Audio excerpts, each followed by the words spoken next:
Okay, so molecular compounds, 5.8. Molecular compounds. Students like the rules for the molecular compounds, and so then they try to use them on all kinds of things, and they get a little too creative and get things wrong. So this is important. Molecular compounds contain 2 or more nonmetals. Okay, this is Girls Club. Just nonmetals. No metals. If it's metals, you have to use the stuff we just learned. Okay, this is for nonmetals. When nonmetals get together, it's not an ionic compound because nonmetals always form negative ions. And how could you have 2 negative ions get together and have their charges add up to 0? You can't do it. So these form compounds through sharing, and we'll understand more than you want to know about that later on. But we can't tell from charges how these are going to combine, and so this is where we use prefixes. So we use a prefix in front of the first element's name and a prefix in front of the second element's name to tell us how many of each of them there are. Now, the name of the second one gets treated like it was an ion, with changing its name to "ide," but it's not actually an ion. These are the prefixes that we use.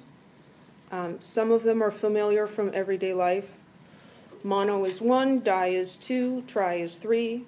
Tetra might be a little bit different. Tetris, a game of Tetris, okay, that had little squares in it, didn't it? They all had 4 sides. And I think all the things that you were dropping also had 4 squares in the individual block, just arranged differently. So if that helps you. Pentagon, 5 sides. Hexagon, 6 sides. Hexa and 6 both have an X in them. Hepta is a weird one. Hepta is 7. Octa is 8. Nona is 9. And deca is 10, like a decade. So you need to know those prefixes and what they mean. So we use those prefixes to tell how many. Of course, there have to be a couple of little tweaks in here that you have to remember. If we don't use the prefix mono on the first element. So the example here is CO2. That's called carbon dioxide, not monocarbon dioxide. And I view this as falling into that category of not writing the number 1. Okay? When we write the formula, we don't write 1s. And when we write names for these molecular compounds, for the first element, we don't use the prefix mono. We do use it for the second one. So that's carbon dioxide, di for 2 because there's 2 oxygens. Here's another example, N2O. This is laughing gas, which you may have gotten at the dentist. And so this is dinitrogen monoxide. Now, this is a very subtle point, and I hope that Mastering Chemistry doesn't get hung up on this. When the prefix ends with a vowel and the name starts with a vowel, we often drop that first vowel. So we get monoxide instead of monooxide, because monooxide looks like monoxide. Well, it just looks weird. So, whoops, that looks weird too.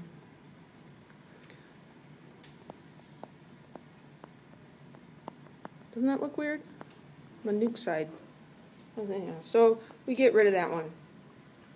So a lot of times we drop a vowel in there, the first one, if we end up with a double vowel between the prefix and the element. Sometimes we don't, and you will not get exam questions wrong because of that.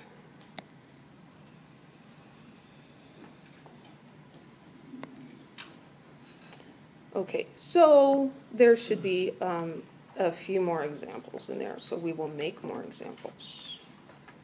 Bring up my chalkboard. So we need to be able to write formulas and write names. So let's do PCl3. What's the name of that? Well, first, look at the first element. Is it a metal? No. It's phosphorus. And chlorine is a nonmetal also. So, yay, we can use the prefixes. So, phosphorus, do we put mono on that? No, because it's the first one. Phosphorus, and how many chlorines are there? 3. So we use the prefix tri, and then we take chlorine and we name it like it's an ion, chloride, trichloride. Okay? This does not make a period well, or a dot. So let's do one the other way.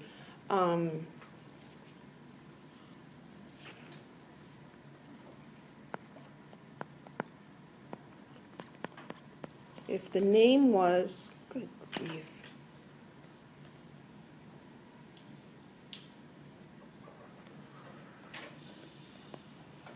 dinitrogen tetroxide, what would the formula be?